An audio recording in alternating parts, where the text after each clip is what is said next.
Hey guys, this is Vinay and you're watching my show, Let's Talk. As always, bringing inspiring stories to you. Today I'm extremely honored to be sitting next to this lady who's my guest tonight. She left the US life, came into Bangalore, went to a place called Bandipur, and she's dedicated her life to wildlife.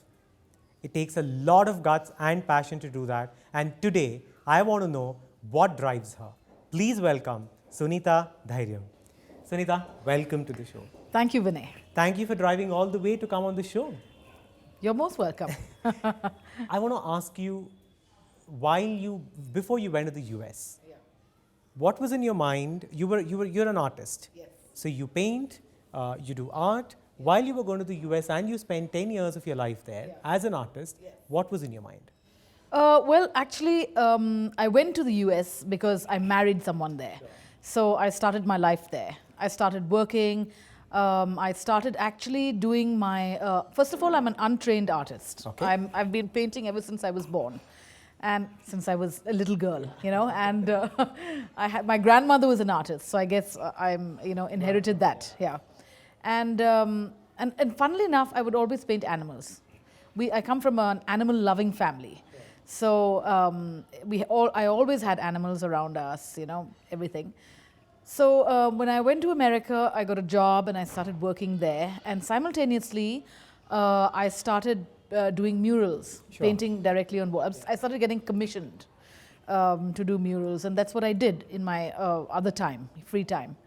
And so when I decided to leave, which was 94, 95, I had no thought of, I was just coming back home. And I left America in 1995, January of 1995. And my aunt, who is no more, she was a wildlife photographer. And she said, I have a friend of mine who's in Bandipur, who's building a resort. You must come, must meet her, so and so forth. Let's go. So that's what we did. So went to Bandipur, and it was actually my aunt who said, let's buy some land, because I was the wildlife artist and she was the wildlife photographer. So she said, let's build a small house. It was her, actually, who wanted to do it. And we bought this barren piece of land on the boundary of the Bandipur Tiger Reserve, facing the Nilgiris, which was very beautiful. Yeah, very beautiful. And there was nothing on the land, just very barren. It had been farmed previously. And so in September of 1995, we went and registered it. And of course, my aunt was, oh no, what am I doing? Veerapan was around. It's impossible to build. We cannot do it. It's too rural. Chamrashankar district. Very difficult. But anyway, I ended up buying most of the land, and she retained about 1.5 acres of that. And so it took about maybe 2 years after that. But I had an open ticket to go back to America. But what actually kept me going is my dream of living by the forest and basically just having a very peaceful life and painting. Did that come into your mind while you were on the way back from the US? Not at all. No? It was like destiny, So you went to Bandipur because of your aunt. Yeah. You saw the piece of land, you saw the wildlife there, and you fell in love with it. Didn't really see the wildlife, but just saw there was magic. Yeah. There was some magic there that I felt, and I'm like, oh, this is home for me. And I've been a rolling stone all my life. I've been living in different countries and all along, never been able to put my roots down. Didn't find that special place. And that nature got you hooked? And it was, I can't say it was of course my love and passion of wildlife, which has always been there. It was in my family. Lived in Africa. My aunt lived in Africa for 10 years. I lived in Africa for 2 years as a child. So, we've all had that, And you remember in the 90s when I came back, there were no cell phones. Yeah. And also, before I left America, after I finished my college, I was Tiger Tops from Nepal. The chief minister at the time of Karnataka was Gundu Rao. You remember Gundu Rao? Yeah. So they had gone to Nepal all the chief ministers of India had gone to Nepal on some convention. And as a sort of treat, the Nepalese government took them to Tiger Tops in Chitwan. And Mr. Gundu Rao met Jim Edwards, who was the owner of Tiger Tops, and said, you guys should come to Karnataka. It's such a fabulous state. Please, and you remember in the 80s, there was no TV. Yeah. So no Animal Planet, no awareness at all of wildlife. And so then when Mr. Gundu Rao came back, Chuck McDougall and Jim Edwards. Chuck McDougall was the wildlife director of Tiger Tops, and Jim Edwards was the owner. Very, flashy, playboyish kind of Englishman, came to Karnataka, and Mr. Gundu Rao showed them the Kabini Lodge, which was owned by the Maharaja of Mysore, but it was then owned by the government. Yeah. And it was in pretty ramshackle, the hunting lodge of the Maharaja of Mysore on the banks of the Kabini Dam. And they took it and they went into partnership. Karnataka government owned 76% and Tiger Tops owned 24%. And they started the Kabini River Lodge, it was called, in collaboration with the Karnataka government. And they were desperately looking for somebody to manage it. So as a young woman at the time, so you put up your hands. I heard, they were looking for somebody. So I went and met them. They had an office in Palace Orchards. And I met Ramesh Mehra and, there was John Wakefield, wonderful old British guy. And I said, I'll go. Wow. So they said, leave tomorrow, So I lived there in a tent by the dam for 1 year, managing that resort, which is now Jungle Lodges. Yeah. Big time, they have the whole monopoly of wildlife in Karnataka now. But that's how it started. So when you came back, after you went to Bandipur, this piece of land happened, you constructed... Yeah, so then I slowly constructed, the villagers actually constructed a small room, just one room, which had a little bathroom, a little dressing room, a very rural little kitchen with the kadapa sink and kadapa, slab. And that was it. I had my aunt, I had no money, came back with nothing. Money was never very important to me. And my aunt loaned me 50,000 rupees and said, go build a room. So with 50,000 rupees, I did that. I built a small room, like a village house, with the tiled roof and this small veranda, no electricity, no water. The telephone was Gundlpet, 25 kilometers away. Shit. So, and I remember thinking, when I left America that, oh my God, what am I going to do without my Body Shop cream and can't get it in India, that was a worry for me. Yeah. And to think that I just moved into this little rural house. What changed you? I'm extremely curious to know. Leaving luxury? I don't think it was a change. I think it just was always there. So it was not a big deal at all. I loved it. You just detached yourself completely? Completely from the world. And the Karnataka Forest Department, bless them, they, from the beginning, they were the ones who commissioned me. Sunita, you paint our, reception. We want all the birds of Bandipur. And they gave me, I think, 36,000 rupees for that. So to my mom, my life became justified. Hey, I'm earning. Because they all said, it cannot be done. You cannot do it. Impossible. How will you earn money? Yeah. Cannot do it. So the Forest Department of Karnataka helped me greatly. After I painted the reception, they commissioned me to do the conference room. And they wanted a tiger-themed conference room. That took me a good year to do.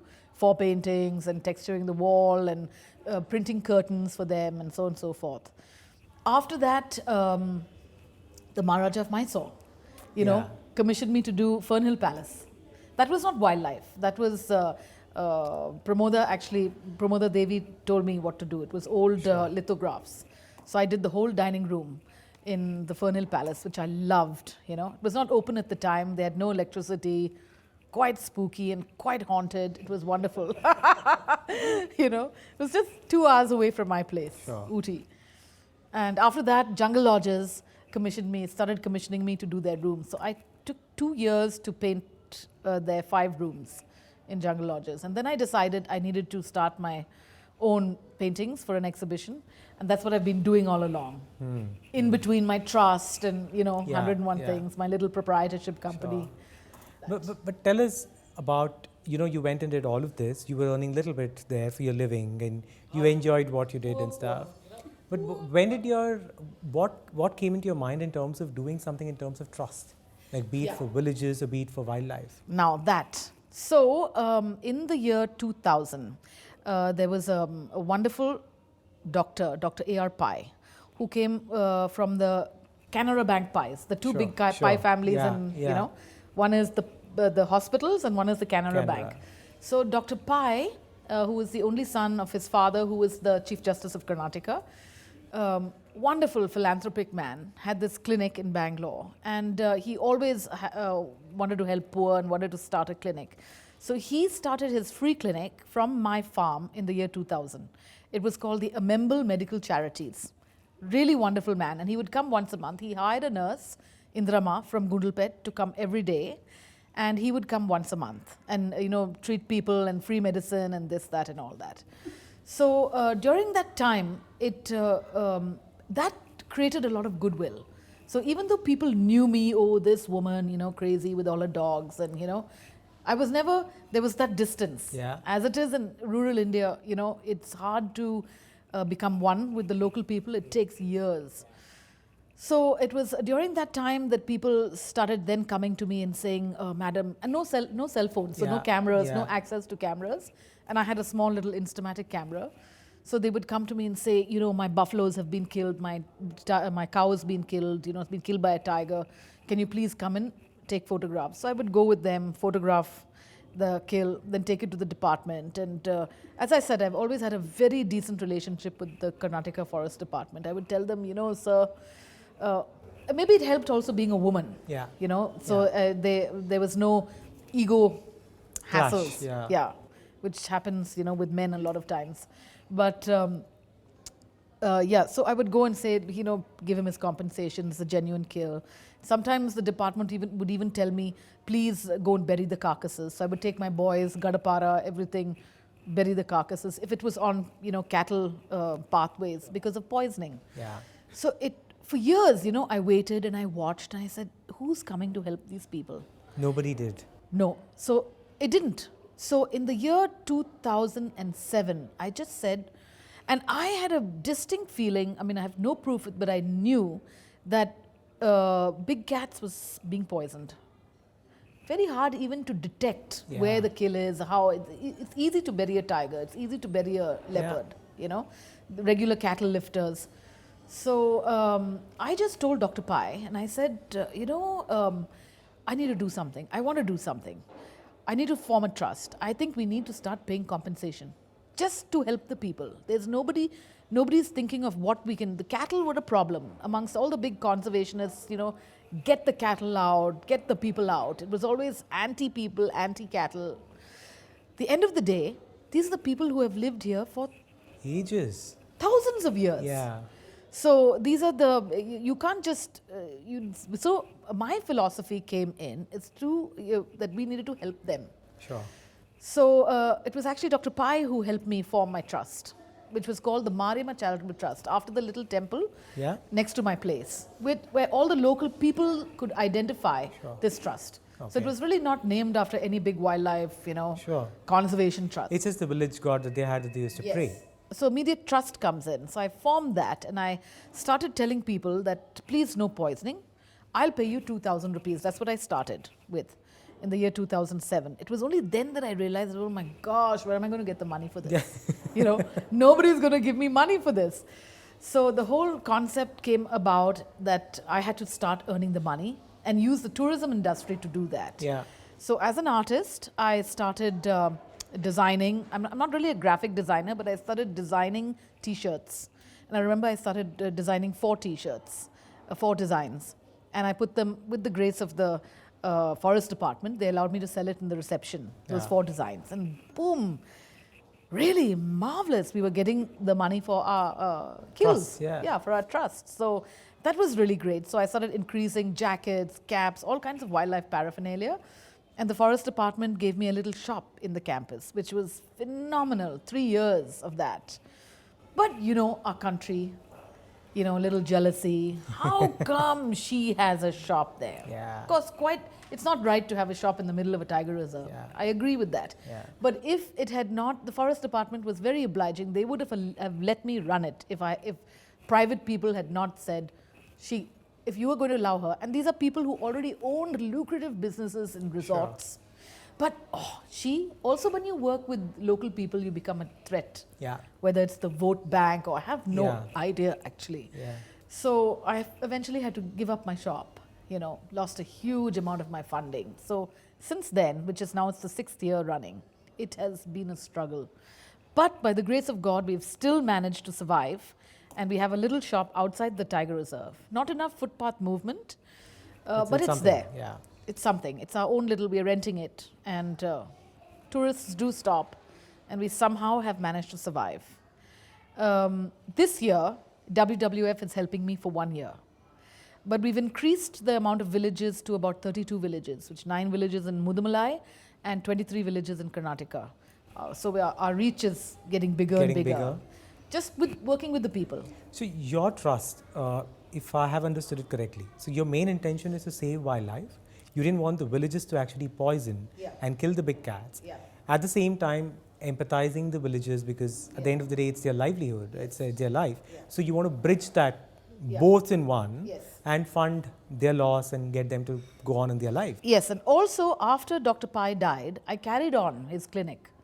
So that's, I still, it's my 16th year now of looking after various illnesses of people. Sure. So that humanitarian work still exists. And who with takes the poor care of the people. medical So gap? I have a wonderful doctor called Dr. Sridharan who comes in from BR Hills, the Biligiri Rankin Hills. Okay. He also works, he's also a trustee now on my trust. And he works also in Vivekananda Hospital in Sargur. So, I mean, he's a wonderful man and the local people love him. So people come from far and wide. And we look after all the chronic illnesses, all the free medicines still bought by the Mariamma Charitable Trust. So that is also a big, huge amount of money that goes into that. And we still have the nurse who comes and doctor comes every month. So it's carried on. So now it's 16 years now since we've done that. Incredible. So I just want to ask you, you've gone there, you've lived there, it's been 20 years that you've been living there. Yeah. So every day that you do this, day on day in, so what does it take for you to actually do that? Is it just sheer love for wildlife? It is, and I feel it's a contribution to my country also, and I feel that this is what we need to do. We need to actually work with the local people who live around these protected areas. And plus, India being India, it's a country where we can do it because the tolerance levels are so high. Yeah. So if there is help, it does work. And this is just the beginning of my work. I have so many plans of how we have to make it far more sustainable. Because this is something that the villagers have to run, not me. I'm not going to be around forever. Yeah. So I'm setting it up that they can earn the money for this. It's basically 3 things: the compensation, the clinic, and helping young people to educate. Education. Other than that, it's only now that WWF, as I said a few months ago, for 1 year they're going to support me, which is great. WWF India. Yeah, which is based in Delhi. So that's amazing, actually. Yeah, so that's really nice of them to have. They believe in my work and they think it's really good. They've also supported me in another project I did last year, in which I did vaccinated dogs in 131 villages within a 2-kilometer radius of the Bandipur Tiger Reserve against canine distemper virus and rabies. Okay. So canine distemper virus is a disease that is now attacking our tigers and big cats, and no known cure. So it can actually wipe out the species. And our tigers, so the NTCA has passed out these notices to all departments all over India that these vaccinations have to be done. Nobody's done it so far. Karnataka, Bandipur is the only place where we've done it, and WWF supported me in that, which was really great. So it was a collaboration effort between WWF, the Mariamma Charitable Trust, and the Forest Department that helped us with places to stay along these remote areas. But so that's it. Eventually, what my whole plan is, as I said, for us to be completely sustainable. So we don't have to ask help from the government or from anybody basically. Yeah. Monetary. Self-sustaining. Completely self-sustaining. So that's what I'm working on. Sure. How tough is rules and laws in the government for poachers, for hunters, especially safeguarding wildlife? Yeah. So unfortunately, with poachers, the forest department can take them, but at the end of the day, they have to be into the police jurisdiction, lot of times, for the police, it's not important because they have a huge workload. Yeah. So these poachers and people who are committing wildlife crimes fall, onto the lowest rung of the ladder. Which is sad. Which is very sad. A lot of times also, if local people have committed any of these heinous crimes, politicians come in because of the vote bank and say, no, don't do that, anything to him. At the end of the day, it boils down to the vote bank. The politicians have no business actually interfering in stuff like this. Yeah. So the forest department's hands are tied. And there's been lots said in the media, about Safe Tiger. Yes. It's a species that we all have to take onus on and doing it. Correct. So according to you, what exactly is Safe Tiger and what's the little stats behind it and what can everybody seeing this do about it? Well, I think as my work focuses on the villagers. Sure. Because that's all villagers/tribals. Yeah. First of all, you need to lessen the conflict. So where does the conflict come in? Cattle, huge. Elephants with farming, people who are growing sugarcane, bananas, any kind of farming that happens, That's where your conflict happens. So in my way of thinking and philosophy, I feel we need to bring in alternative skills into people and not talk about so much of relocation, which really gets the local people's, up Blood in arms. boil, Blood boil. It's like, It's their home. It's their home. And even if you are talking about wildlife, they are like, get out of here. That's the attitude. Because they've grown with wildlife. Yeah, and people are always blaming them for everything, which is the conflict does happen because of them also. So that's my philosophy is, that's what I want to do. And I want to show, at least make Bandipur a showcase place that this can be done. Yeah. But it takes a lot of dedication. It does. I'm kind of fortunate because I'm a free soul, I'm a free but I don't have kids. Nobody's to say, don't do this. So does that, this is a very curious question that I have in my mind. Whatever happens personally, has it shaped you into taking up this project and dedicating your life into it? Yes. I mean, because I started living there and I decided, and I started living there because I wanted the peace and the quiet and for me to paint. Oh boy, did I not know my country. I was brought into battles. I had to fight for my land. And as a woman, people thought that we can do what we want. My road was blocked. My land, they tried to take over my land. And it was horrible. I had to eventually meet up with the politicians, my MLA of my local area.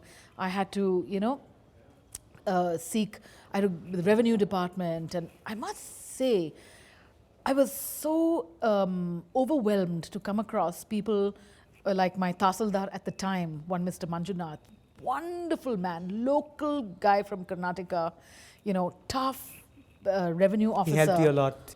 Wow. I mean, he stood by my side, while I had to fight for my rights and my land and everything. So then where did you get the guts from? You went into the place when Veerappan was still very much active. Yes. And after you went, it was close to 6-7 years. Yeah. His territory and Yeah, you were living there. very much so. But Veerappan always said that he would never harm women. And I believed him. And it's a fact. He very much knew of my existence. In fact, the STF used to watch me, thinking that maybe I was giving him provisions and all. He would go to these remote farmhouses and all that. So that was more irritating for me, being kind of under the observation of the special task force. So every now and again, I'd call up the boss and say, now listen, get them off my back. Yeah. So even if I knew Veerappan, I'm never going to tell you guys, so forget it. And then I decided I wanted to live my life there and nobody was going to tell me any different.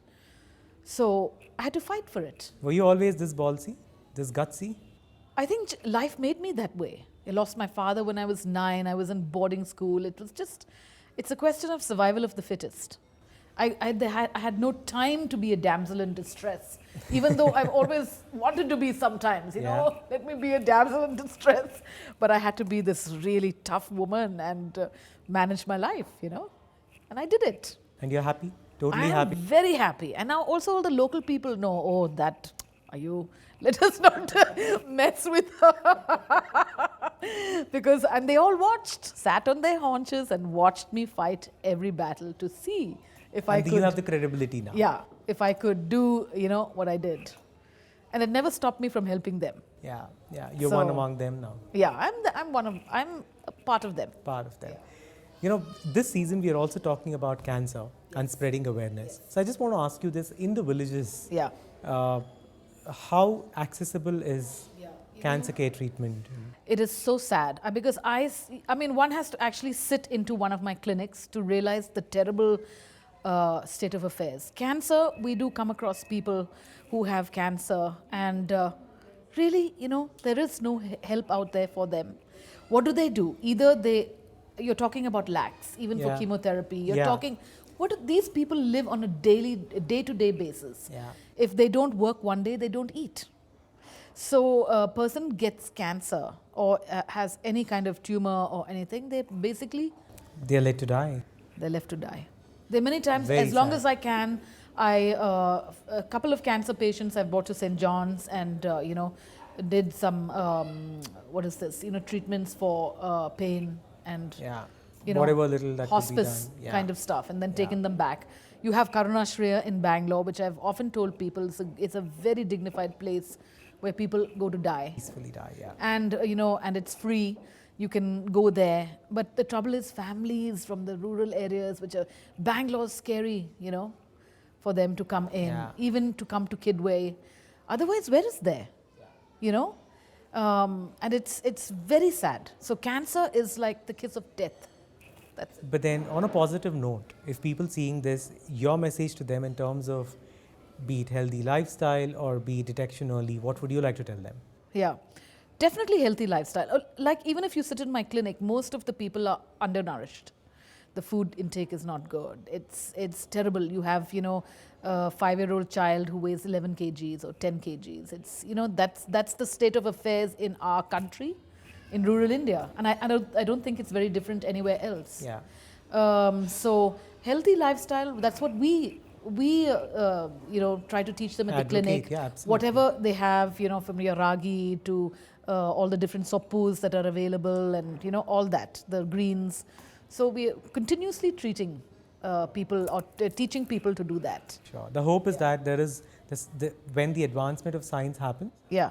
treatments for cancer or diseases like cancer, illness like cancer, is much more approachable. Yes. There is hope. There is And preventive, And we preventive. need to, sometimes we can't, but as best as we can, we can. And if Yeah. I have the funding also, that's why I need to build up my funding, because at least we can pay for a certain amount of, treatment, and which we have done in the past. Sure. But mostly it's been too late and it's been hospice. Yeah. Yeah. So it's pain management, basically, Yeah. and die with dignity. Absolutely. That's it. In conversation with Sunita Dhairyam, we'll be right back.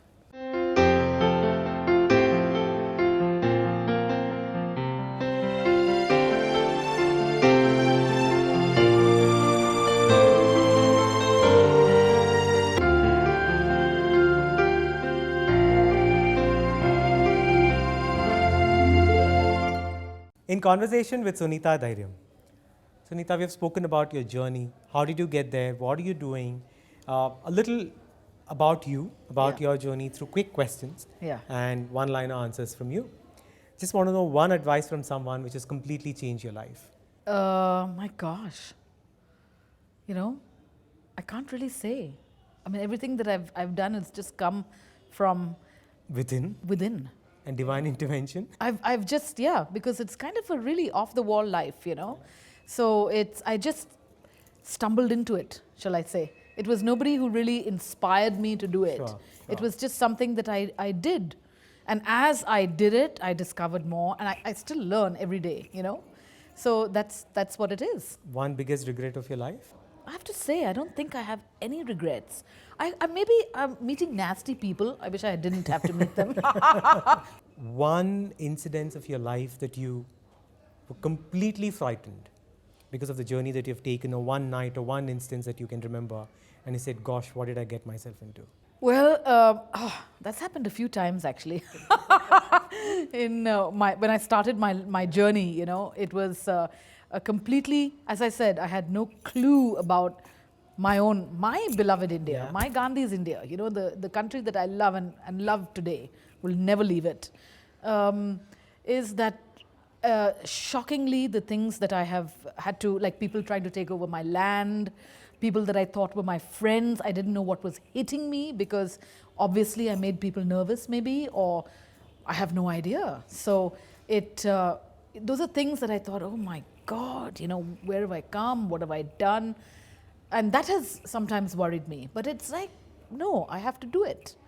We always have to look at the glass as being half full and not half empty. That's always been my philosophy. Never give up. If you believe in it, do it, it happens. One thing that you love apart from wildlife and painting? I love my mother. I love my sister. I love my Mariamma, who is my neighbor. Yeah. The goddess village Mariamma, goddess. who has been my other mother. Yeah. I love her unconditionally. So the two mothers that I have who have been there supporting me throughout and giving me the strength and courage. More power to you. Yeah. What's one fun thing that you like to do, Sunita, which is not the conservationist or an artist? I love motorcycles. You do? I've always wanted to buy a Harley Davidson. So my mother keeps telling me, don't you think you're a little old? I said, never, never. I am going to get it, and I would love to do that. The Sigu got up to Ooty, Yeah. go have lunch and come back on my Harley. Nice. Bikes, I like bikes. One personality, be it from any field, who you look up to and have done brilliant jobs in terms of any field. A woman of substance that you make also. So many, Jane Goodall, Diane Fossey, Richard Attenborough. I mean, there's so many. Oh, Mahatma Gandhi, number one of all. This wonderful, wonderful human being who, I mean, whatever happened, did God break those molds, after Mahatma? Look at the country and look at the mess, the selfishness, and this is Gandhi's India, So those are the great people that I look up to. One message you want to give to, say, the Forest Department of Karnataka? That's a hard one, Vinay. What do I tell them? You can say a thank you message for all the Thank support you. as well. Thank you. I'm always very, very partial to the Karnataka Forest Department. Yeah. And I like them. They have been gentlemen. I have met wonderful people, wonderful officers. They have a huge task. Yeah. And they are understaffed. So, good for them. And for all the young people watching this, who wants to take offbeat careers, roads less traveled, you're an inspiration to many. One advice to such people. If you really believe in something, in my opinion, you can do it. Never let anyone say that you're crazy, you're mad. You have enough passion and love for what you want to do, it will happen, and you have the determination to do it and not get bogged down by negative people, negative aspects. Put it aside. That's it. One thing that gives Sunita a kick. Something that gives me a kick. One thing. Just seeing anything, any wildlife. Any wildlife. I get up in the morning, I see anything from a wild boar to, whatever, my leopard friend, anything. Not even that. A snake, a lizard. Just any wildlife. Bird. Yeah. Anything. One message, if Leonardo DiCaprio is seeing this video, what would you want to tell him? Well, Leonardo, really, I hope you do see this, but I really want you to come on board, and as an artist himself, and as an artist, be my mentor. And I know he wants to save tigers, and I feel since the tiger is the apex, if you save the tiger, you save everything else that comes with the tiger. And, I want him to come on board and just stand there and say, I believe in her. And maybe we can auction some of my paintings, which would be just great, for the survival of Mariamma Charitable Trust, for us to do what we need to do to start our training center, to bring alternative livelihoods into my area and change the whole dependency of forest, dependency on cattle, all that brings conflict. There's so much more work. Yeah? So if he's seeing this, then we urge him to actually contact Sunita. Yeah. And do whatever no, little not that he even, could do. At least let me contact him. Let you. I can't contact him. I can't contact him. He's uncontactable, you know. How does 2016 look for you, personally and professionally? Yeah, it looks good. You know, I'm busy painting. I'm on my 9th painting now, so I need to finish a few more paintings and continue writing grants and grant proposals for what I want to start, my training center to bring in alternative livelihoods to people. So continue to, hopefully we'll get some funding to start this, and you know, so as I said, make it more sustainable so I can step away and say now, boys, this is yours, you know, let the rural people run it, it belongs to them, and let them earn the money for what needs to be done, the compensation, the health, education. And people seeing this, be it brands, be it organizations, be it philanthropists, who have passion, who believe in what you say. Yes. If they have to do something, what can they do for you and how can they reach you? Well, I would really love people to just come and stay there and see what we're doing and then take it forward. You know, unless they actually see and come and stay with me and see what we're doing, it's really hard for people and to trust and to, imagine the kind of work that goes on. True. So people are welcome. They want to help? Come to Mangla Village. All best. It was pleasure having you on the show. Talking to you is very inspirational. I only wish, and we from the team wish you more and more success. Thank you. In terms of helping people, and you're doing a truly, truly notable job. Thank you so much, Vinay. Your last thoughts on being on the show? It's been great here, and I wish you all the best too. Thank you. Yeah, it's been great to be here. I'm leaving back again as soon as we finished. Yeah. Thank you. Thank and you. hope to see you in your area, in your village. Definitely. As a crew, we'll all come over there. Definitely. And we'll witness all the stuff that you've said on the show. Wonderful. Yeah. Thank Please you. do. Pleasure having you. Thank you. Thank you, Vinay. Thanks. Before we let you go, Yeah. a little goodie from our gifting partners, P.N. Rao and DC Designs. Great. I hope you'll like the goodies. Thank you very much. Before again we let you go, a selfie to just commemorate this.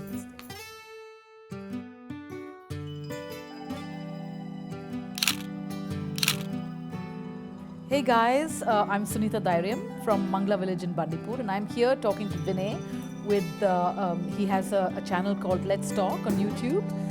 It's great, so do please watch it. And yeah, let's wish him all the best. We always have to look at the glass as being half full and not half empty. That's always been my philosophy. Never give up. If you believe in it,